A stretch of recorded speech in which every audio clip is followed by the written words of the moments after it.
একটা হচ্ছে আমাদেরকে সোশ্যাল মিডিয়ায় এবং পশ্চিমারা আমাদের যেই জিনিসটা বুঝিয়েছে, এতদিন বুঝিয়েছে যে যদি জামাত ক্ষমতায় যায় বা কোনো ইসলামী দল ক্ষমতায় যায় তাহলে শরিয়া আইন বাস্তবায়ন করবে তারা। শরিয়া আইন কি? ওই হাত কেটে দাও, মেয়েদের বোরকা পরাবে জোর করে, এরপরে লেখাপড়া করতে যেতে দেবে না। একদিন আমি এক দলের প্রধান মহিলা, তার সাথে একদিন কথা বলতে বলতে একটা পর্যায়ে সে আমাকে বলছে, সে অনেক মানে জ্ঞানী মানুষ, প্রচুর পড়াশোনা করে, প্রোফাইলও ভালো। তো তিনি আমাকে বলছেন যে তোমার একটা প্রশ্ন আছে আমার, তুমি একটু বলো তো বাবা, তোমরা যদি ক্ষমতায় যাও তাহলে আমার পেশায় কি আমারে থাকতে দেবা? আমার দুইটা মেয়ে আছে, ওরা কি স্কুল করতে পারবে? আমি অবাক হয়ে বললাম যে আপনার এই প্রশ্নের জন্মানোর কারণ কি?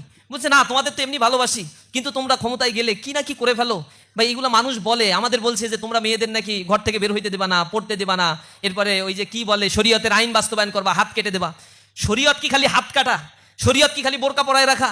এগুলা তো শরীয়তের থাউজেন্ডস অফ ওয়ার্কের মধ্যে সিম্পল কয়েকটা কাজ, এবং সেইগুলোরও অপব্যাখ্যা করা হয়।